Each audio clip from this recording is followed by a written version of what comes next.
All right. So my name is Steve Kynes, and my day job is pastor of Eugene Mennonite Church, but I was also a friend of Jackson's, and I'm also a friend of a lot of you folks. So I'm happy to see you all here. We are here to remember Eric Todd Jackson, aka Pineapple, aka whatever. Anybody else have a nickname for him? Brother. All right. Dad. Okay, Dad'll work. Yeah. So Eric was born October 21st, 1966. He passed away November 29th, 2023. He has family that is still around. So he's got Lori, his sister. He's got Karen, his ex-wife, and mother of his sons. He's got his mom is still around, Sonny, and then Max and Jake, his sons, and Max has disappeared now. Yeah, he's doing that. Yeah. Okay. Yeah. You're the other one? The other one other than Max. You're the one that we can see. This is Jake. Jake is here. We can see him. And then Max is walking over there. All right. And so, as most of us know, on November 29th, Eric passed away from a heart attack. He had just had heart surgery, surgery, very intense surgery. He went into recovery, and then he had a heart attack and he passed away.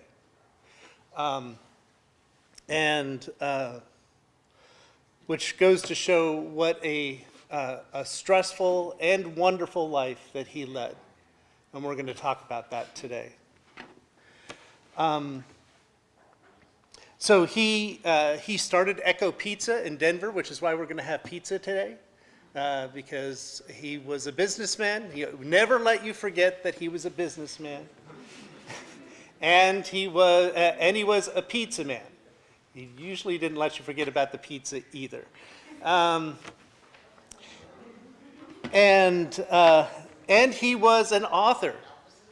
And so the book that he told everybody about is called The Domino Effect, which talked about his life on the street and how he helped people in Denver. And then there's the one that he didn't talk about. Or at least he didn't talk to me about it. And so I had to find out from his sons. And if I'd gone on Amazon, I would have seen it. By the way, both these books are available on Amazon. I'm not trying to sell them, but you know. You should look at them. So the second one is called Orgasmic Explosion. And it's about female orgasms. So it'll tell you just about everything you want to know. You know, so just imagine right now, Eric Jackson is talking to you, and just like he would talk about the law, or just like he would talk about then, he's now talking to you about female orgasm. That will now be my image of Eric Jackson. I have to get this book and then hear it in his voice as I'm reading it. We'll see how that goes. Okay. But around here, Eric is mostly known as being a pain in the butt to the city of Eugene. Yeah.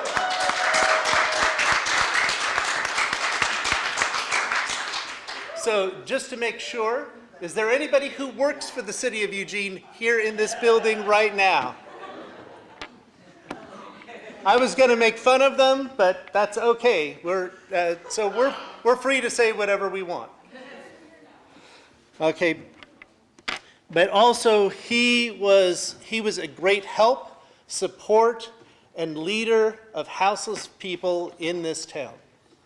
And honestly, none of us are the same. Because he came here and did what he did. All right, so one last thing I just want to say before we move on to people talking about Jackson. This is him.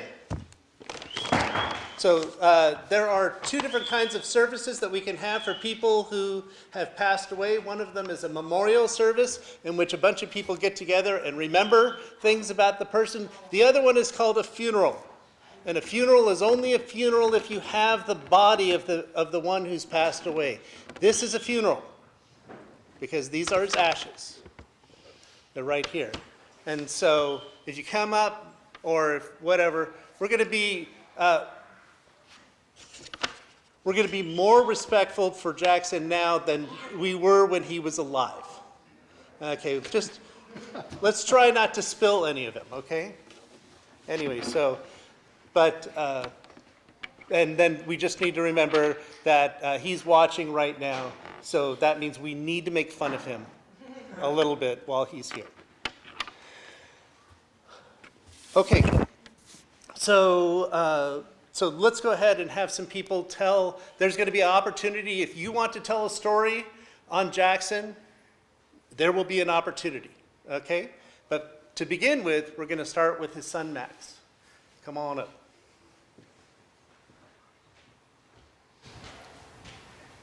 Damn. Thank you guys for coming. I also wanted to add, it's not just female orgasm. It is specifically female ejaculation that the book was about. So just to clarify on that one, thank you for helping me laugh in the beginning.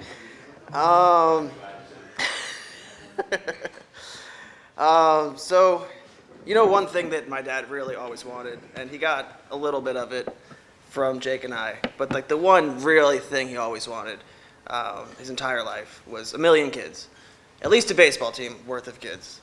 And oh boy, did he get it.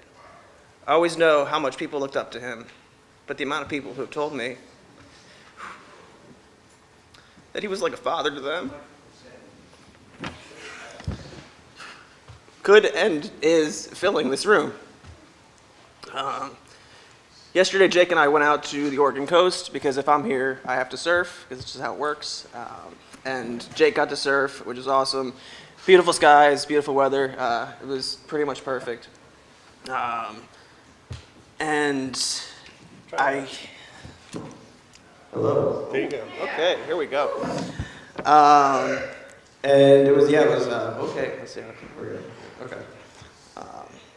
Yeah, the weather was perfect. It was, waves were perfect, clear skies, and everything was good. And I actually wrote this part on the plane and forgot my encyclopedia at the airport. And I got really excited because I thought that maybe that this was a Pineapple Express was causing these waves in the weather, but it's not. That causes rain.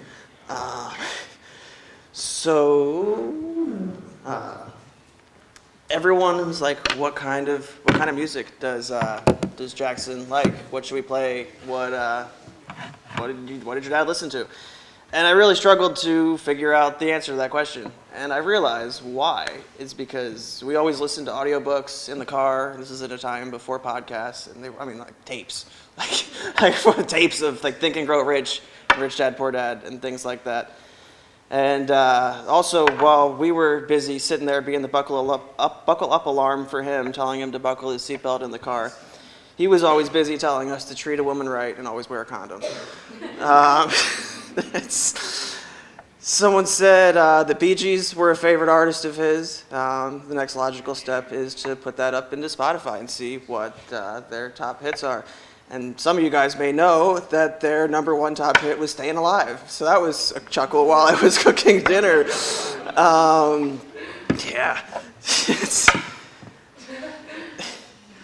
We'd go to the Jersey Shore and build sandcastles. It's like whatever you think of a sandcastle, and then think of it like 10 times bigger, like 5-gallon buckets and shovels and tools and like a construction site on the beach all day for the whole day. Talk loud. For the whole day, yeah. And sunrise to sunset, we'd be out there eating Mac and Manco pizza on the boardwalk, breakfast, lunch, and dinner, and building these gigantic sandcastles. It was really cool. When I was a teenager, not getting along with my mom, I declared that I would rather be poor and happy than rich and miserable with them. So that's exactly what I did, and we believe that that's like one, like talking. We believe that that's one of the things that really defined my life, and like is one of the differences between Jake and I. There were times when I woke. It's no, not like that, but just the fact that I was there and chose that. There are times when I woke up to shower before school with no hot water, or there's times when I woke up to shower with hot water and there was no electricity. It happens. But he always made sure there was coins on the counter for lunch money, and really, I had the freedom to be myself. And the trust from him to do whatever I wanted. Looking back, it's got to be because he trusted me with the values that he instilled in us to do whatever I needed to do and do the right thing. I was fortunate to have him work for, or I guess for and with me at the farm, and Jacob's over here, and Grandma's somewhere back, somewhere. She's outside. She was there working on the farm with us too. She was helping trim. There's pictures of him right there designing that thing so we could move hundreds of plants, like 2,000 plants through the National Forest to our other facility. That was exciting. Not only did it take a huge load off of my back knowing that there was somebody there else who could help me, couldn't get more from him, Jacob, but just knowing that somebody could there, like fix something, hey, this happened, whatever, then it gave us both a break. Like we could actually breathe, I could go surf, I could live my life. And we got to spend 3 or 4 months together in the woods of California doing what we loved and growing thousands of pot plants. I mean, in a beautiful area of Northern California, like doesn't get better than that. And he got to meet Durbin, my dog, which is my only child, so his grandchild. During his video interview with the owners of the farm, I had a fat joint rolled for the call because, I mean, that's just what you do. After sparking it up, he calls me out in front of the bosses, as he's about to get a job. And he's like, what the heck's going on? Like, you're going to let my kid smoke a joint in front of, while you guys were doing this interview here? I was like, yeah, what do you mean? There's this time in the Tetons, we're sitting there smoking at the campfire with my Jeep and trailer camping. There's a picture somewhere in here of that exact campsite. The trailer starts running away. The Jeep, we both sprint towards it, hop in, slam on the, like, it was almost a disaster. There's pictures back there of him helping me build the closet for my ambulance that I live in. We worked on, right behind West 11th, the fairgrounds, we worked on my plumbing system before I went surfing out there. Like 3 o'clock in the morning on the side of the road, I'm like, is this sketchy? I was like, no, what do you mean? Like, what are the cops gonna do? When I got to the hospital as he was recovering, I got lost here.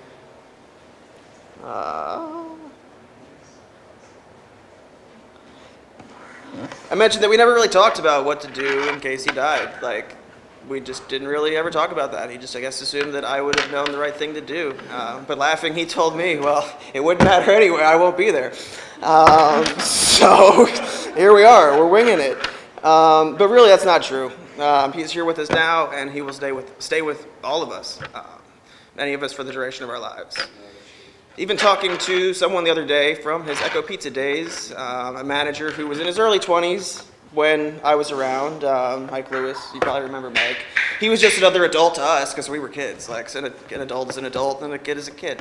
I messaged him, and he said, your father was one of the most important people ever in my life. He had such a profound effect on me as an individual, and I think about him every day.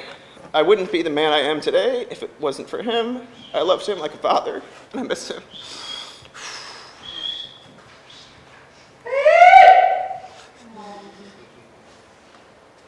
I have to mention all the incredible people. Love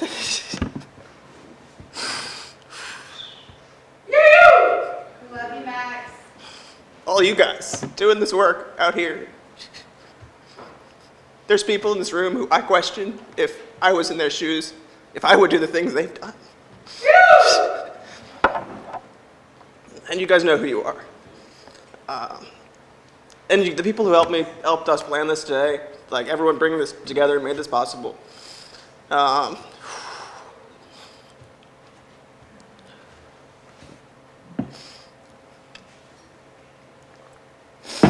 now this part's the hardest because I guess now I have to help speak for him. And I and he is so proud of you guys. And just since November I was here, so many people have come so far. Housing, kids, like so far. It's incredible. And it's all because of the people in this room that helped that, and because of my dad who helped make that happen. So seeing that is just amazing. I promised Steve, they wrote this again part on the plane, and for some reason I thought that we needed to be a little more respectful of the building, which we do, guys. Smoke over there, outside. But fuck EPD and all of their cohorts.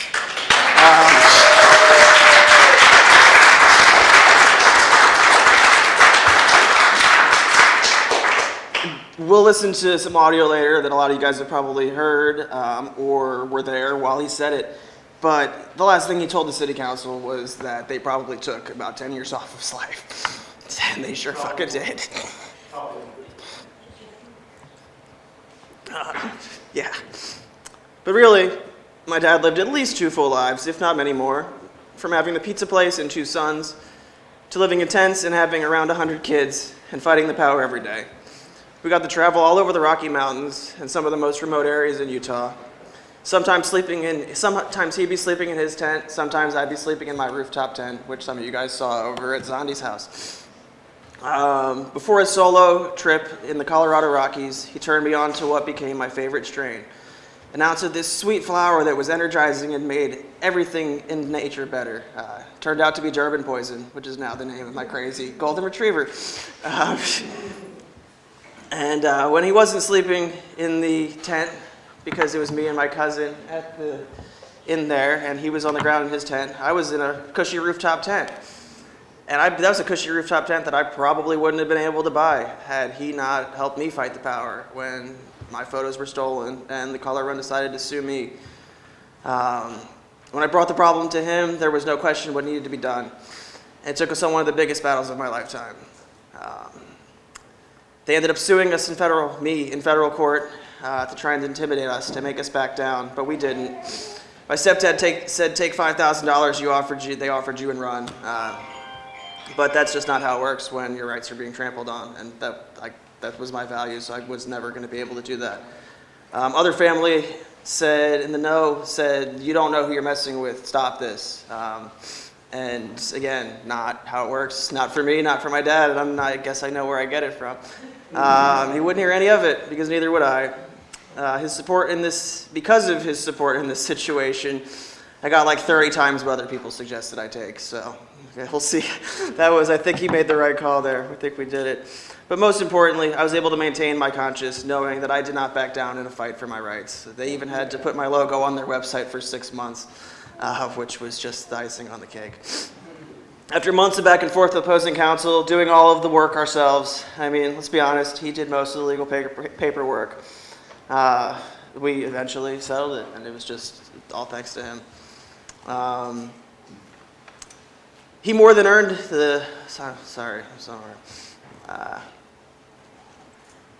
he more than earned it from the settlement coming out to Colorado. I'm lost somewhere, I'm sorry. I bought him a flight to Colorado. It's summertime. I was going out to camp, take pictures of the stars in my trailer, the same rooftop tent trailer that some people may here have slept in. And bought him that flight, and he more than earned it from the settlement. And okay, here we go. But he ended up going to Stoner Hill. So the first time he had ever camped in his life, he didn't camp as a kid. He didn't camp with me. We didn't camp as kids. It's crazy because he was like, all right, cool, I'm going to go to Denver, and you're going to be there in 2 weeks, and I'm just going to go. And he gets to Stoner Hill in the center of downtown Denver. It's a hill. You can see the mountains from there. He's like, cool, why wouldn't I camp here? It's a park, and it's beautiful. Being from the East Coast, to us, that would be where you go camp. It's great. And one day I landed in Eugene, out here. I was camping. I was climbing out in Smith Rock, and I was told Eugene's a place that could see some progress. There could be some things that could happen here. And we talked about that, and he decided to come out here.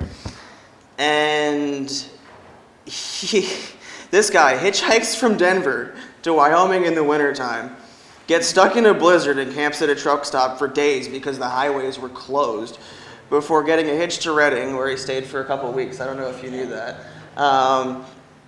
And he was there for a little bit, and then on to Eugene. That's kind of where the story is taken over by you guys in this room. Yeah. I have no idea where I found this quote, but I had something else really good, and I didn't write it down, so I wanted to write this one down. It says, "It's easy to do the right thing when it doesn't cost you everything." Thank you, guys.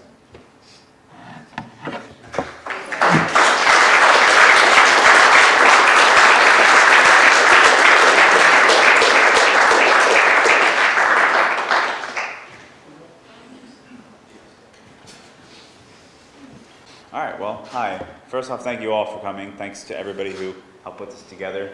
Right when Eric passed in November was right when I turned 30, right at my birthday. And that was I had just turned 30. I just became like an adult and graduated into the third level of existence. And that was just a big shock. It's a big shock to all of us, I think. He had such a big heart. For that to be the thing that failed was kind of fascinating.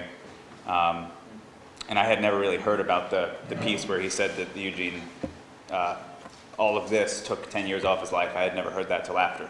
So it was a lot to take in. Jackson was anything but typical as a father, as a friend, and you all know that. That's why we're all here. And it was hard because, first off, actually, did I open the right file? No. Awesome. Here you go. This is the most important part. You can blame Max if this is too long, because I called him up and he's like, "Oh, well, what have you written? What are you going to say?" I'm like, I speak. It's what I do. I'm going to go up there and say something. He's like, "No, you're not allowed to." I was like, "Excuse me?" And I was like, I don't hear stuff like that from him often. He's like, "No, that's not how it works." And he didn't even like jest with his voice and his tone. I was like, "Oh, okay, it's like that." So I started writing. So in doing so, it's now casually like 10 pages. I'm going to try to skim through it quickly. But I timed Max's speech. Let's see if I can do shorter. All right. Jackson's life was a profound testament to the power of the individual as well as the community. As we gather today to celebrate, I want to remember that Dad, Jackson, Eric, however you know him, Pineapple, he didn't want us just to remember. He wanted us to take something away from his life and to bring it into ours. As we gather to celebrate and remember the life of him, I want us to remember that Jackson's story was one where every single minor character meant something. And now we're all the main character.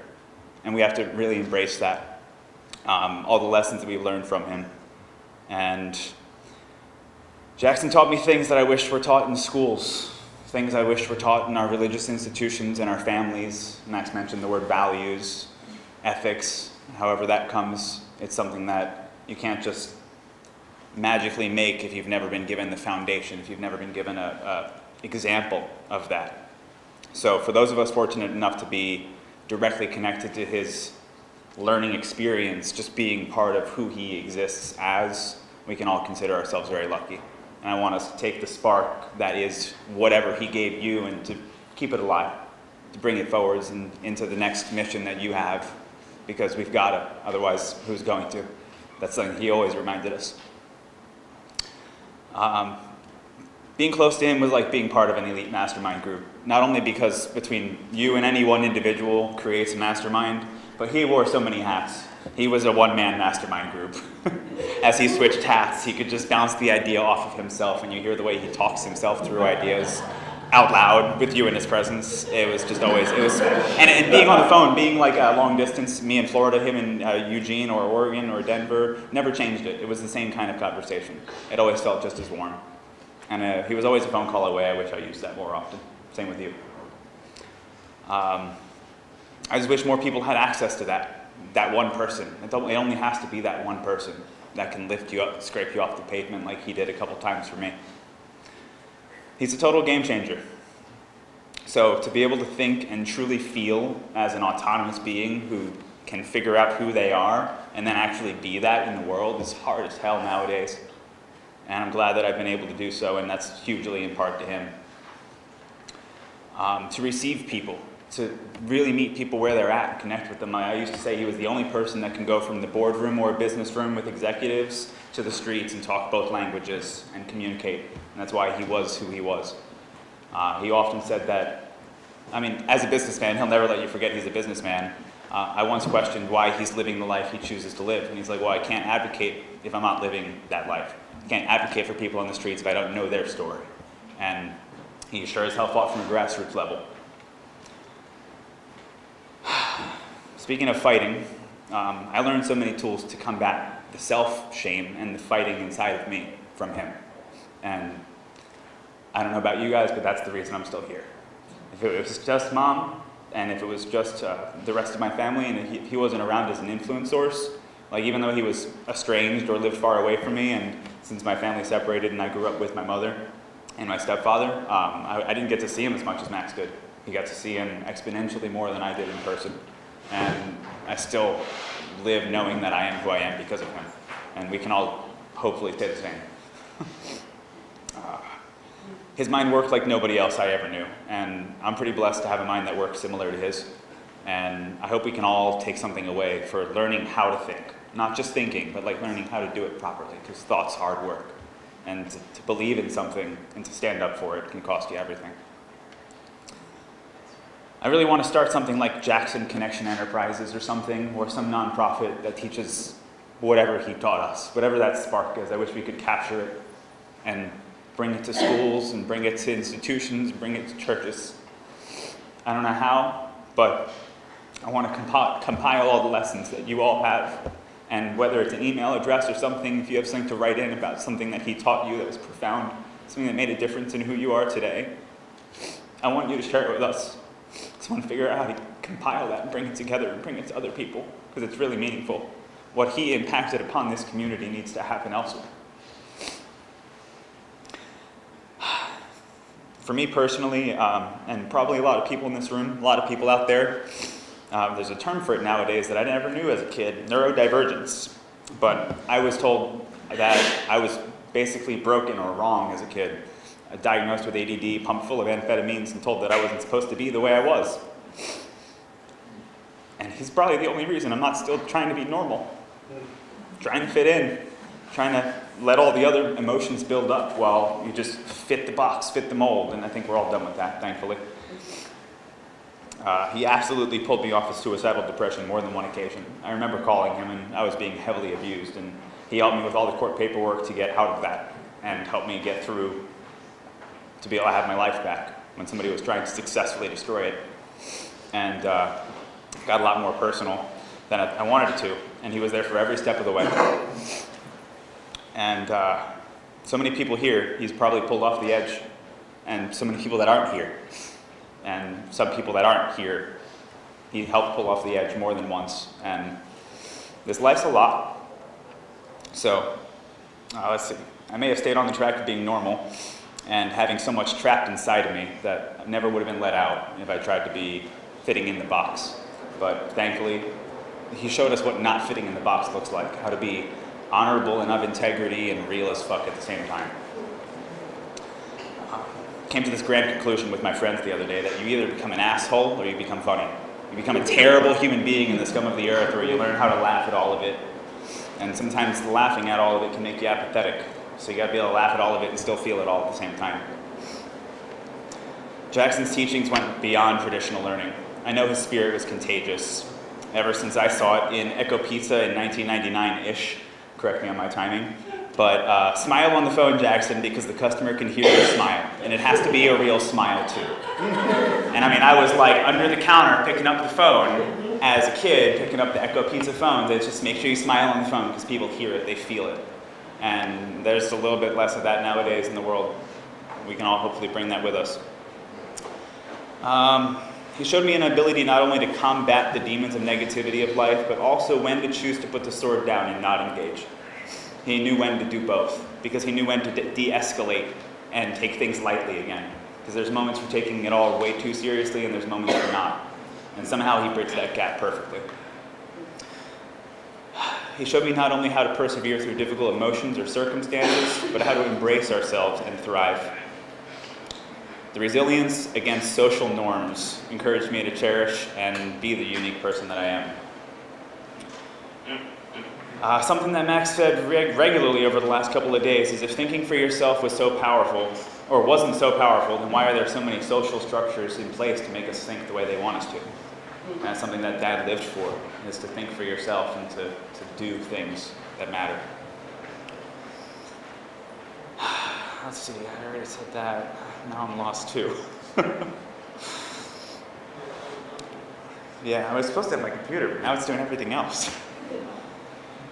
I'm not always great with technology, but apparently I made it happen today. And me not being great with technology was a testament to how much I wish I would have been closer to my father, because we was always a phone call away. And we were both always a little bit too busy.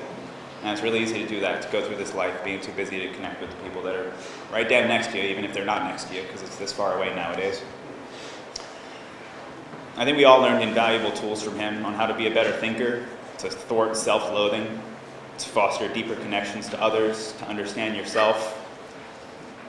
His thoughts were always a sanctuary that I kept coming back to, him being a mastermind of one, wearing all those different hats I talked about. It was always a wonderful resource, and now we have that in each other, hopefully. And that's why I want to create something where we can always have that, somebody to talk to. He always lived against the grain, lived true to himself, showing us that being a man doesn't only mean being normal, but remaining steadfast to one's identity and values, no matter how far that pushes other people into thinking you're different.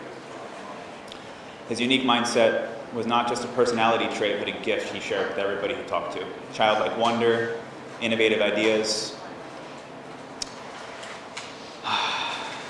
unapologetically being himself. One word for him would just be authenticity. Always, in every iteration of the father I got to see. I mean, you guys didn't get to see some of the other iterations of Jackson, when he was an entrepreneur and a father and this and that. And he just was a chameleon, or not a chameleon, shapeshifter, because he didn't blend in. So, in conclusion, as we reflect on Jackson's life, let us carry forward his legacy, thoughtfulness, connection, individuality. Let us hold close to our hearts the memories. They're not just remnants of a life that's gone, they're remnants of a life that's still here. Jackson's story may have concluded in one sense, but it continues here in all of us. Influenced by his remarkable life and the enduring spirit that he had, we've got to let him endure here. We all know how remarkable he was as a man and how influential his existence was, but what we don't know yet is how the people who were touched by Jackson and his spark are going to keep that flame burning. In his absence, keep moving forward. Keep the progress on his visions and his missions. Because I know on my end, I've got a mission that is in me because of him. And so do you. And that's different for all of us. So thanks, Dad, Jackson, for all your lessons, for all of who you are.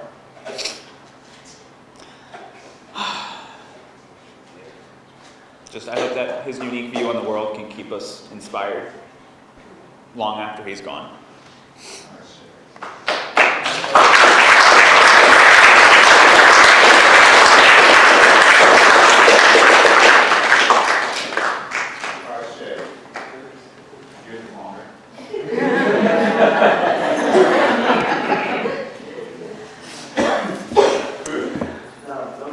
No, hang on.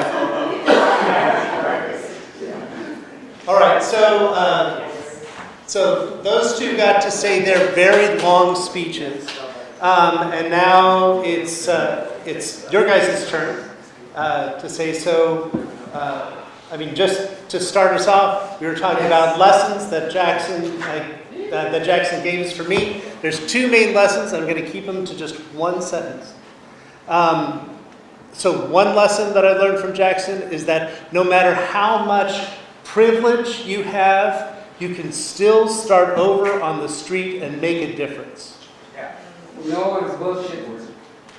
Second lesson that I learned from Jackson is to use to use the tools of the system to undermine the system. Those are the things that I got from Jackson that are really important. And whenever I think of those things, I will use his life as an example. All right. Who else has got something that you can say a story? You can say an off-color story. All right. I see Todd's hand is up already. We will have a chance. This is the talking stick. Okay, so hold on to this. You're the one talking. You can make it for yourself. Oh, great guys. So anyways, I recognize Eric as a person who doesn't comply with what authority tells you to do. And I've learned this since my age 50, and now I'm 72. So it's almost 22 years that really... So what I'm saying is, Eric said, you don't have to obey everything. Do what you believe in. And if everyone would do what we believe in, what a different world would be, right? And so anyway, two songs came to me when I was walking out, when I was driving over here. And one of them was the Grateful Dead rendition of Lee Collins. And it was like, remember that song? Go ahead. When they learned old Louis was dead, all the women they dressed in red. So I'm sure there's many of Eric's lovers are out there listening to red. Probably expensive.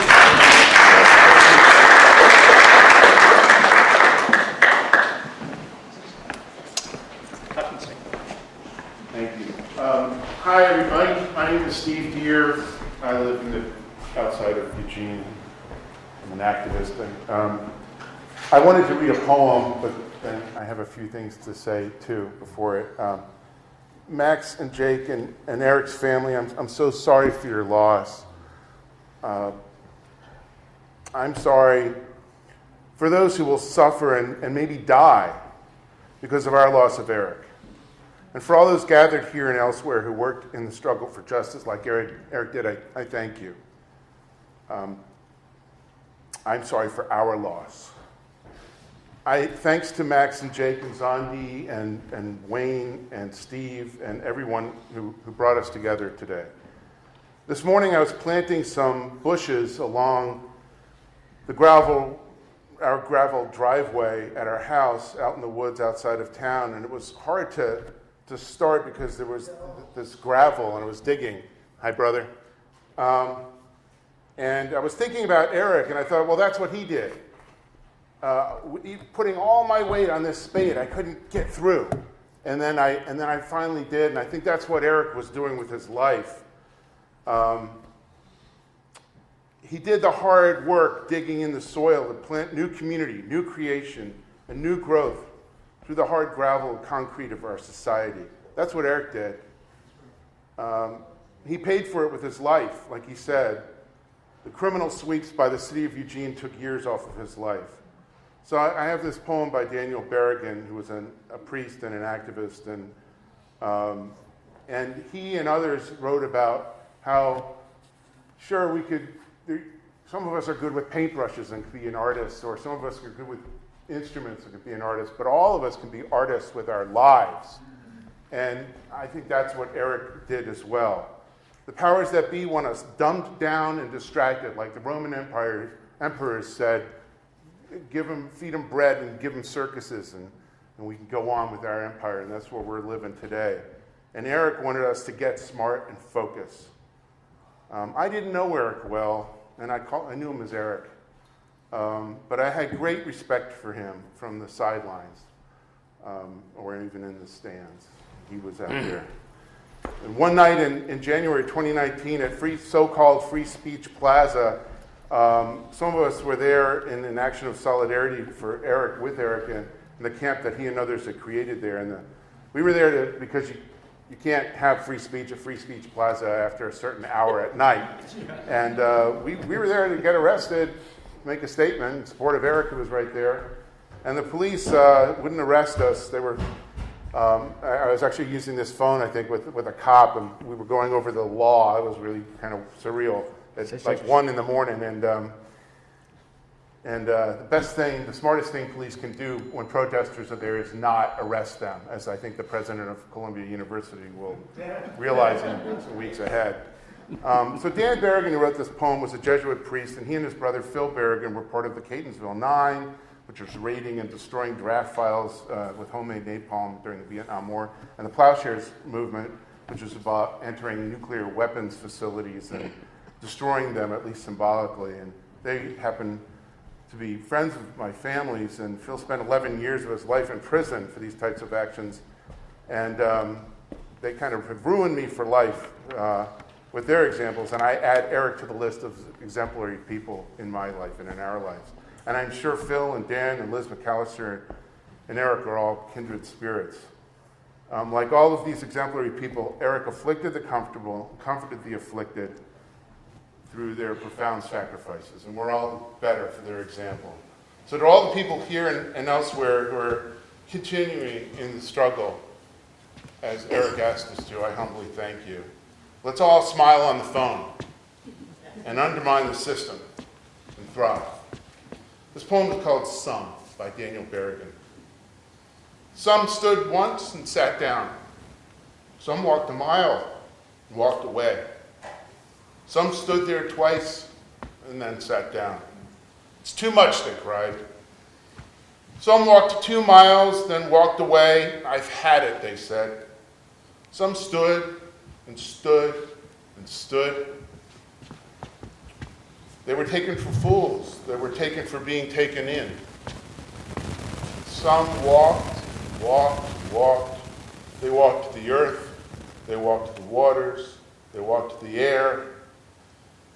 Why do you stand? They were asked. And why do you walk? Because of the children, they said.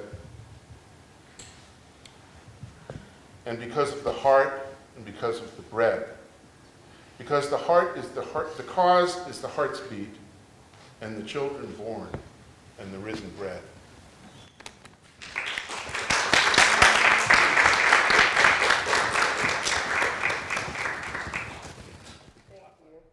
Thank you, everyone, for being here today. So, to my surprise, whenever I got here to Oregon, a couple years after I got here, I found someone that I knew from Denver here, and that was Pineapple. The first time I met Jackson, he helped me to find a safe place to camp because I was a teenage runaway, getting away from one of the most toxically abusive environments I've ever known. He taught me, no matter how hard it is, keep going and keep on walking. No matter how much you want to give up, just keep going. He helped me to remember to clean up even other people's trash as a homeless person, and how to be smart and houseless, even as a runaway teenager. One of the things I will never forget is his determination and his smile. No matter when you saw him, even if it's 3 o'clock in the morning, riding a bike past you, jamming music, he's just smiling. And I remember having a conversation on Stoner Hill with him one day. I'm like, man, I feel stuck. He goes, well, what's got you stuck? I said, this situation. He goes, oh, well, you don't feel like you should be there? I said, no. He goes, start walking. That's the best thing you can do for yourself. Move your feet. And I'll never forget that. I'll never forget his encouragement, his kindness, sincerity, generosity, and this commitment to being a good person. He helped a lost soul losing faith in humanity find their light again and keep on going. When I was pregnant recently, and the abusive sperm donor trashed my place, took all my food, and ruined all of my baby things, who came knocking on my door at 3 in the morning to help me? Jackson. Who stood by my side as a friend whenever I found myself not knowing where to go? Jackson. There's plenty of people in this town that probably have some negative interactions with him because they don't see eye to eye. And whenever they found out he was dead, I didn't stand around listening, talking bullshit. I just walked away because they don't know that man the way that we do. Bless his soul, thank you.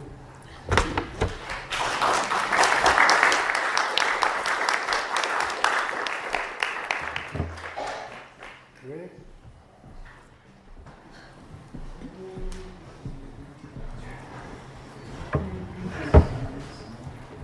When Jackson came to town here in Eugene, I'd been involved with the advocacy of our homeless population for a while. And I looked at him with distrust and suspicion because the first thing he handed me was this card, and it had the name of his book on it. But it was still missing the 3rd chapter, which was about Eugene. I read the first 2 chapters. I read about what happened there because I wanted to know who this person was who thought he was going to come into our town, and try to take advantage of our people so that he could make a buck. That's how because of what I've seen here in this town, that was how I thought of Jackson when I first met him. Through Butterfly Lot, and then out in '99 when it was pouring down rain out there, and I was delivering supplies. It dawned on me that this guy, he's not your typical guy. He genuinely cared about each and every person that he came into contact with. He never dwelled on the sad points that we see, and he had more balls than I do, and that's saying something. To be able to walk away from a successful life like that to fight for the right thing, and to come into a strange town and just take over the whole thing and change it from the struggle we've had to the struggle we need. It breaks my heart. He was the closest, the best opportunity to see our people survive this. We watched so many die, and while it would sadden him, he never once said, "Done." He just kept at it, and it didn't take me long to realize this guy really was for real. It had nothing to do with making money or anything like that. This guy spent his blood, sweat, and tears making sure people lived.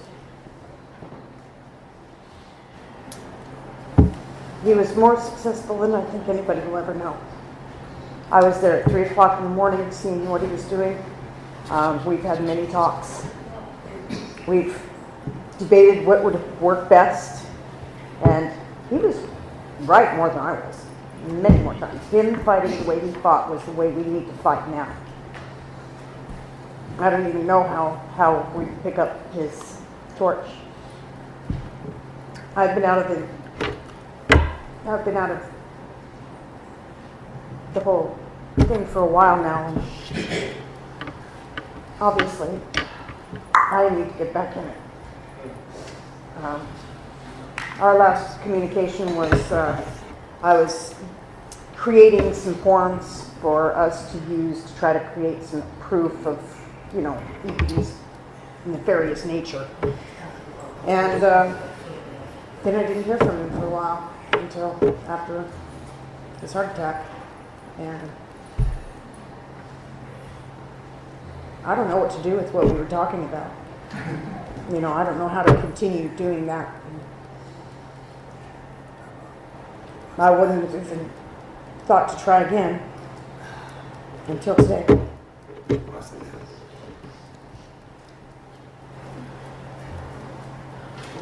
When you watch what he did, there's just no way you can give up. Thank you.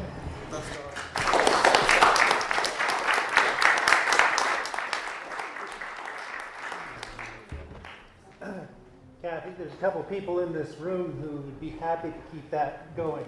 to be able to take those forms and prove what EPD is doing today, right now. I have more proof. Yeah.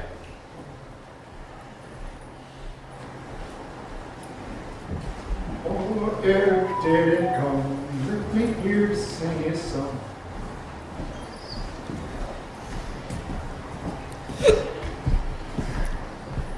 Hi, my name is Rogue. This thing didn't work, does it? I was part of the houseless community that Jackson helped, and I just want to say that there's so much more work to be done. And Jackson, if he taught me anything, it's that there's not one of us that doesn't have something to give. We each have something unique about us that we can put on the table. We each have a passion in our hearts that is unique. And if that's where your passion is, that's where you start. That's where you start, because that's where he started. His passion was us. Yeah. And that's really all I wanted to say. But keep going, because he did.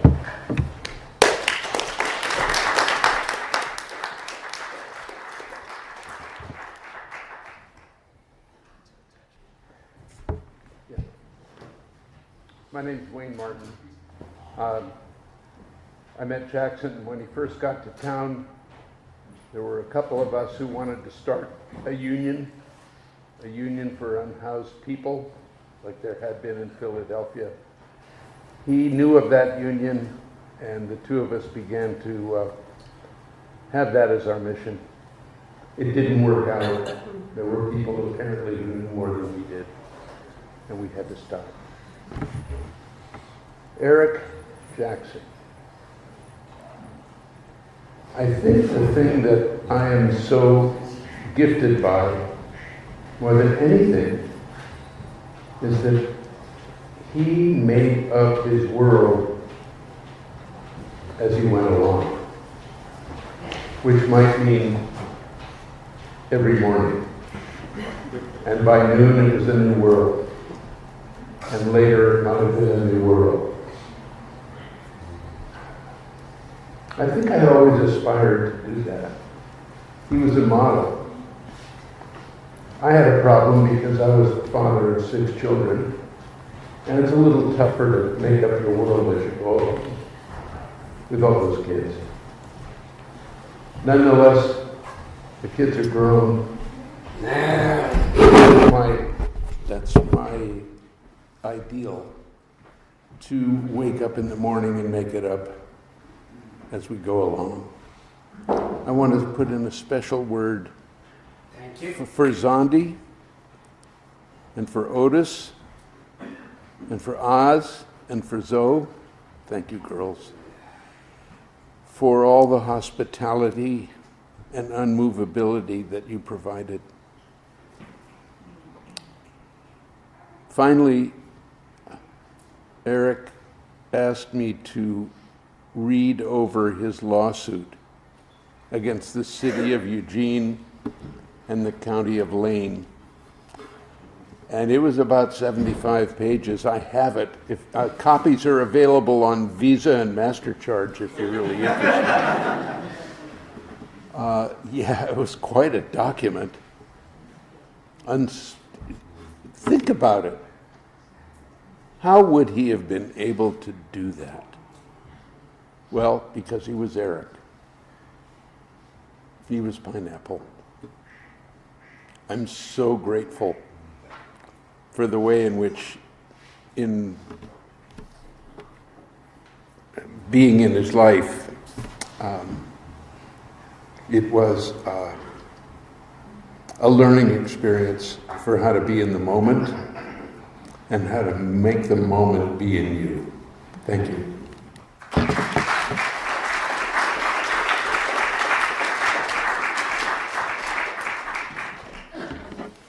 I think this microphone is a symbol of my energy at any given moment.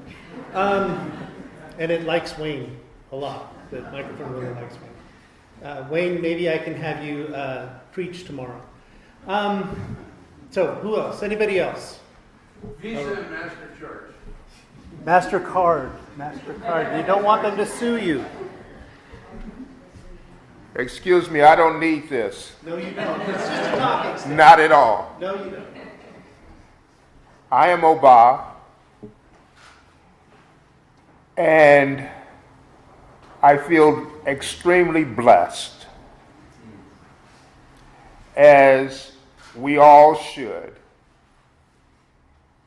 I don't feel sad. I'm reminded of something that I saw on one of the slides that said smile. I want to encourage each and every one, and especially the ones that knows Eric, is not a known, because he is still present.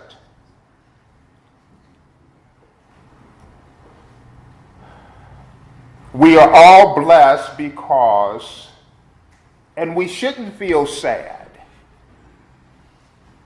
We should be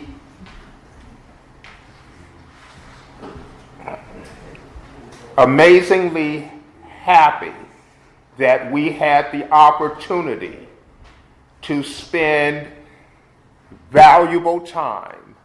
Just one moment with Eric was valuable. The only sad thing that could come of this situation is that we refuse, we allow ourselves to not continue the struggle, the battle, the victory.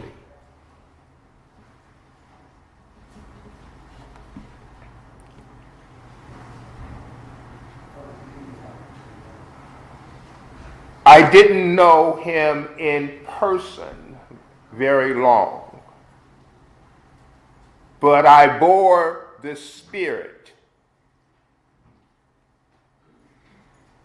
maybe for a lifetime.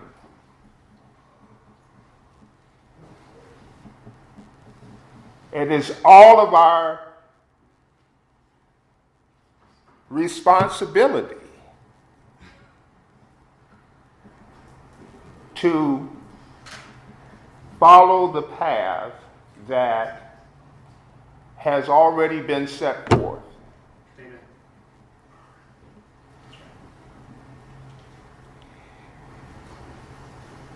And we need not to let or allow fear, pride, privilege,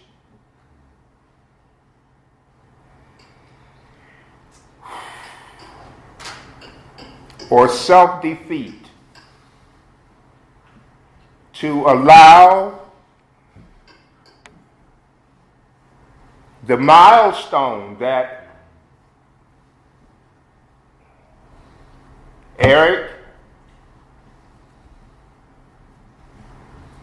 has put in place.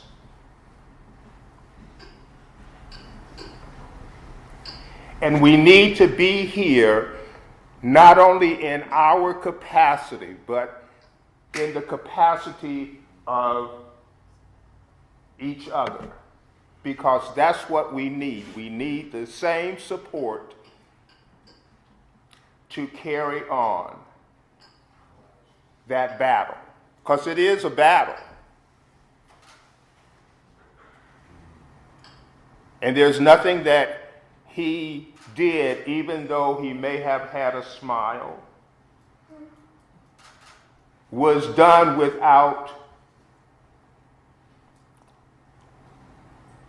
the challenge. The thing that is necessary for all of us to uplift that same spirit.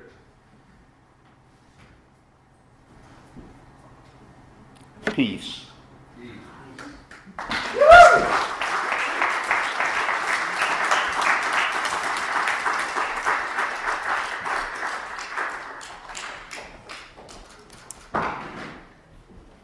so it's almost time to wrap up, but I want Pamela to come up and talk here for a minute. And then, Max, are we going to have anything else to do before we eat pizza? I guess there's some time. Okay. All right. Thank you so much for those just past words. It's not working now. I'll try again. It's still not working. Yeah. Right. It's never worked. It's just Well, it was. Anyway, it works intermittently like everything.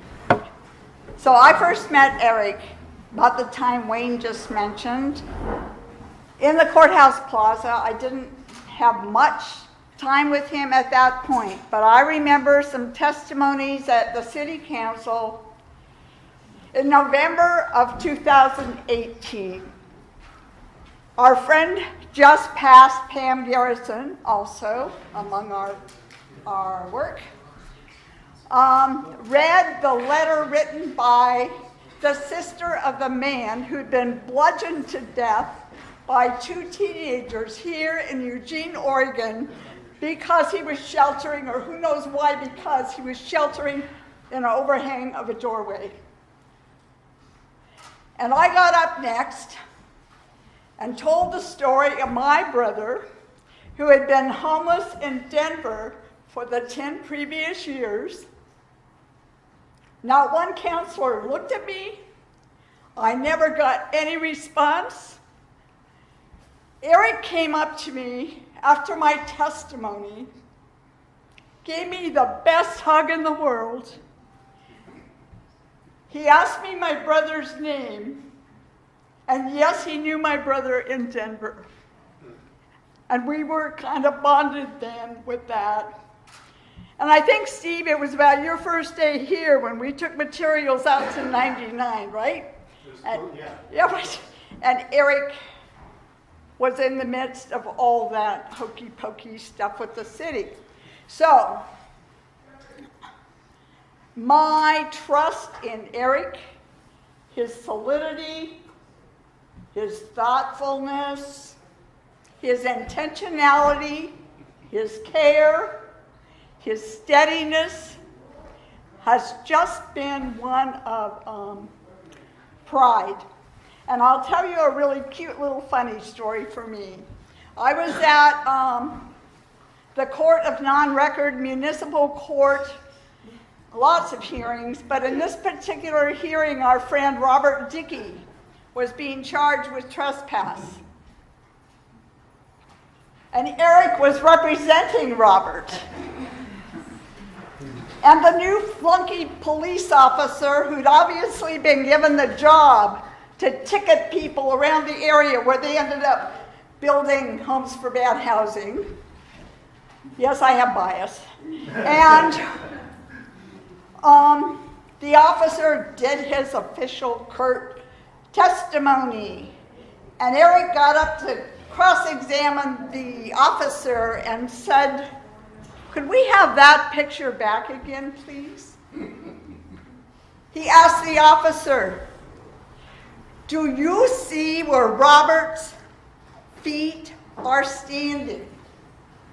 The officer said, "Well, yes."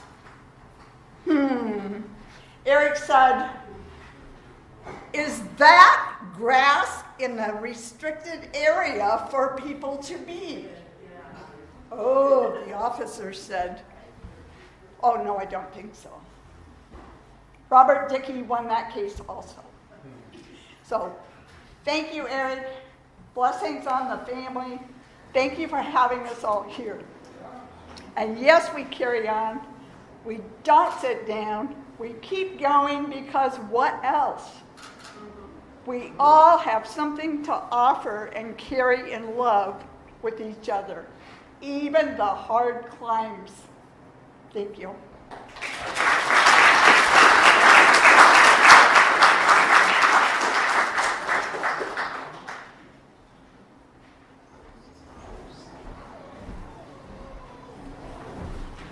Okay. I'm Otis. I was listening to all these words, and I was really thinking I did not want to take up any space.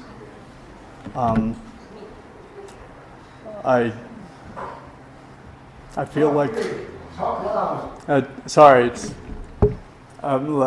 feel a little more emotional about it than I thought I was going to. I wrote a little speech this morning. It was so easy. I just typed it up, and then Zondi read it, and she started crying. I was like, what's going on? I'm just, I'm really a writer, and I don't do it like this that much. But I was trying to say that I don't really want to take up a lot of space here. I feel very moved by the words that have already been said. I wrote my little speech this morning, and I thought it was clever and witty, and it circled around, and it did all the things that I wanted a little piece of writing to do. But then when I was driving over here, I realized I'd forgotten something. Every time I interacted with Jackson, he seemed happy, like joyful. And it occurred to me that was something I left out. That every time I interacted with Jackson, he seemed happy to talk to me. So I think I'd just like to add that. Thank you.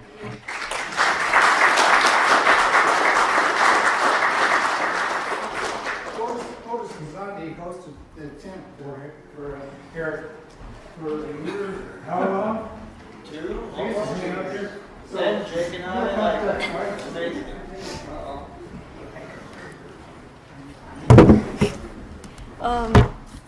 Well, Otis didn't read his damn speech that made me cry, so maybe he'll get it out and I can read it, because from the first line, which maybe I kind of remember,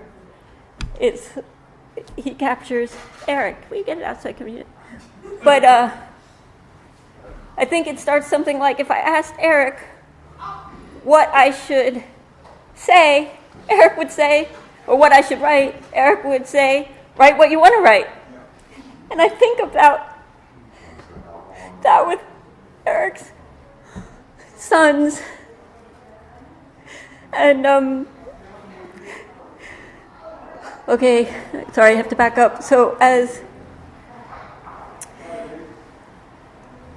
a mom, I know how much your heart can be on the line in terms of your kids. And I was so happy when I first met Max. He was this glowing person. And I also hate how the state likes to make every persecuted person seem like they're unloved and they don't have family, biological or chosen. And there was Max, and he spoke before council, and he was so articulate and glowing and beautiful. And it was like an amazing testament to Eric. And I remember feeling with time that worried about Jake. And I asked about Jake, and Eric was like, oh no. I was like, so, because I had met Max and I knew they talked every day and multiple times a day, and I was worried about you, Jake. And I asked Eric, and he was like, Jake? Oh no, Jake is amazing. There's no worries about Jake. But I didn't totally buy it because I'm a mom and I worry and And then I did meet you. And it was so great because just about 30 hours before he died, I was talking and he just interrupted me and he goes, my kids. He actually thought we had met. Oh, actually, we hadn't met yet. We actually hadn't met yet, but I already felt like I met you. And he thought I had met you. And, because we were supposed to meet. And he just interrupted me and goes, my kids, they're amazing, right? And, I said, yeah, I'd met you. I hadn't met you yet, but I had interacted with you, right? Like right away. It was like, actually one thing you said to me, which I want to inquire about more, but you said we don't trust a lot of people, but we trust you. And that is like Eric in its utter transparency, utter honesty, utter accessibility of self. And so I already felt really good about you.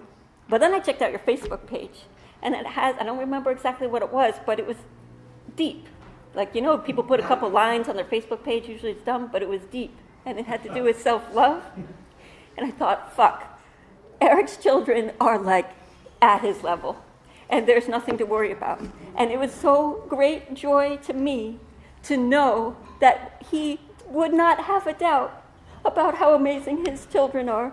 Not a single doubt. And I was so happy in the hours before he died to know that he shares the same joy that I have in how much I love and am proud of my daughters. And I hate the word pride, but I mean to know they have deep, deep something in them, you know? And so that's like, I'm so happy that's a gift from you guys to know that he has that joy. And I also want to share his last words. Max was there that I heard. Sorry, not his last words, his last words that I heard. And Max was there, and I was leaving. And he said, "Come back soon, tell people to come, because you all keep me alive."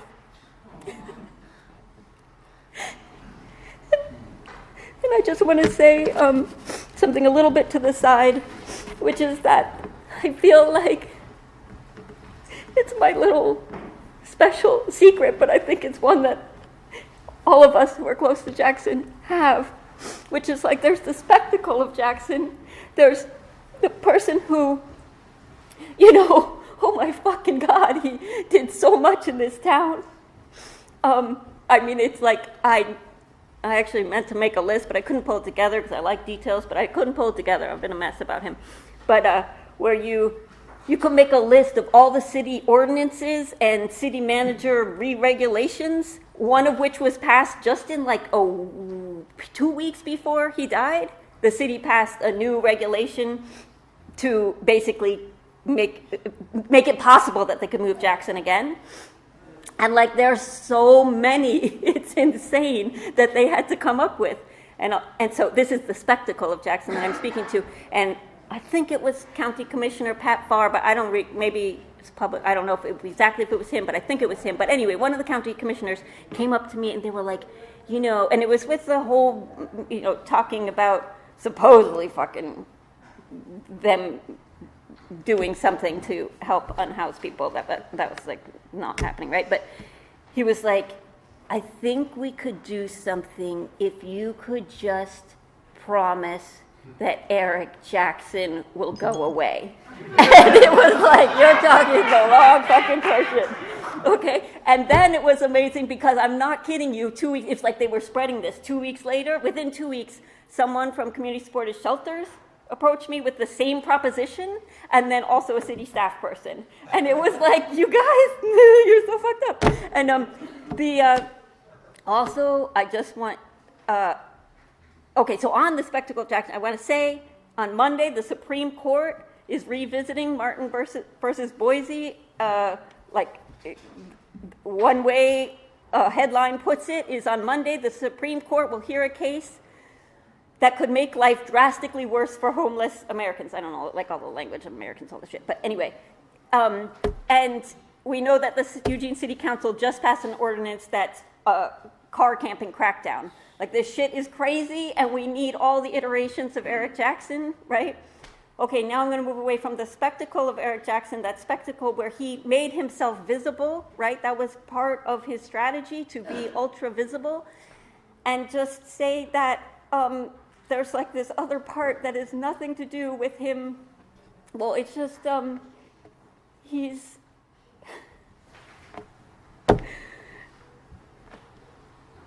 people that have made me in my life feel cared for and lovable and loved.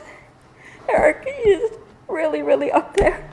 And my family, I think only my family and my good friend Dion really know that my mom is like super huge in my heart, and Jackson's up there with her in my heart as just such a spectacular person who totally like makes me feel loved, and I'm sure he does that with a lot of people, and I think these boys have it. And I also want to give just a shout out and say thank you so much for Greg and Shai for coming, for flying from the East Coast for less than like 36 hours or something to be here, and that's like the love of the Jackson family.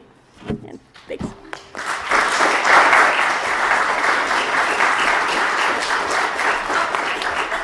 really want to read, can I read your thing? It's so good.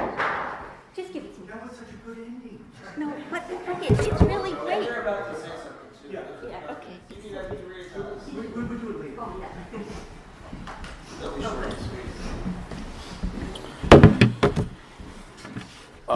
We are Max's friends from the East Coast. We are the ones who flew in, and we're going to be out of here tomorrow morning.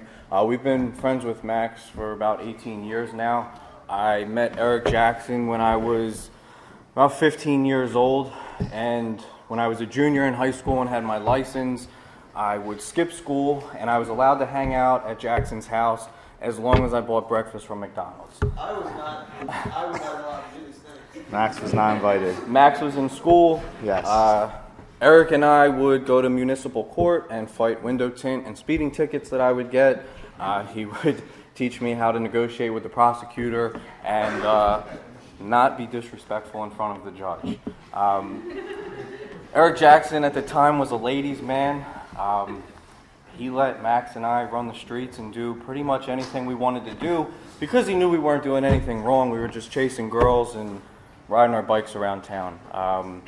I was friends with him during his first book, so I learned a lot about the female anatomy and how that works and what women like and don't like. I also knew from Jackson really things that I couldn't learn from my own father. He was very honest, transparent. He told you how it was. He didn't beat around the bush, and he really was a large impact in my life. I started my own businesses. Eric owned his own businesses. He was a good mentor, taught me a lot in how to talk to customers, how to do certain projects. He worked with me hands-on doing certain projects, tile, decks, carpentry. He really was a solid guy. So I love him. He always will have a special place in my heart, and he will be missed a lot. Oh yeah, you gotta say your favorite quote. So my mom, she was a nurse, and when Jackson was writing his book and making some videos for the book, he was a quote-unquote doctor, and he used my mom's lab coat from nursing school, which I got crucified for when she found out what he was using the coat for, his book promotions, and he always told me the nastier the better. And that stuck with me in my life, and it's made things in my relationships very successful. So thank you, Jackson. My name is Shai. I'm one of Max's friends from the East Coast as well. I didn't have as intimate a relationship as Greg did with Jackson, but I always thought it was kind of cool and weird at the same time because I'm from a very strict Indian household that I could skip class, and if Greg wasn't at school or Max wasn't there, Greg would be like, just go to Jackson's house. I'll let you in. Just bring McDonald's, though, or you're not getting in the house. So made sure I'd have that. He let me in, but he kind of was different with me than he was with Greg. I noticed he'd be like, why are you here? You should go to school. Like, you have your head on right. And he kind of got in me in a weird way because I'm like, I don't see you ever say this to Greg and Max. Like, why am I getting this? But no, Jackson was one of the biggest, harder guys I know. Me and him actually both worked for Greg at one point. And if it wasn't for him, there were some days that I would have left. But he made work fun because the boss couldn't always be there. But Jackson made every day an experience. One project that really stuck out was we were doing a deck, and we did not have any wood for this deck. And Greg was busy at another job. He's like, you guys can figure it out. Just do something, make it happen. Well, Jackson's bright idea is like, Shai, you have a Subaru, right? And I was like, yeah. He's like, all-wheel drive? I'm like, yeah. He's like, we'll just tie it to the roof of your car. I'm like, it's a sedan. He's like, it'll work. It'll be fine. He ties it on. Probably one of the most sketchiest drives I've ever made. Huh? Yeah. Yes. He tied it on with saran wrap because we were not prepared. And he said, while we drive, let's keep one hand on the wood at the same time because I can't guarantee it's wrapped perfectly. Scariest drive ever, but we got to the job and we did finish everything. And, Jackson taught me if there's will, there's a way, and always try not to give up at the first sight of failure. So, One thing I'll say about Jackson, I knew him a long time and through a few different seasons of his life before he went out to Denver and then ended up here in Eugene. I've never known Jackson to have a bad day. I saw many different external circumstances land at his front door, and he always met them with optimism, and that's something that stuck with me. It really doesn't matter what happens, how bad things are. As long as you confront that head on and you're optimistic, you can get through anything, and that's definitely one of the biggest lessons that I could take away from Eric. Thank you, guys. Thank you.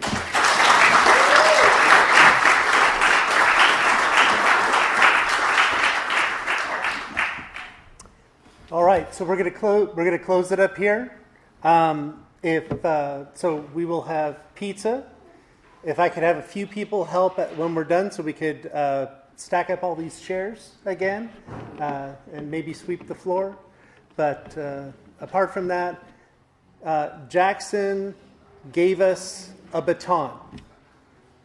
He ran and he passed it on to us, and we need to now run for him. All right, thank you, folks.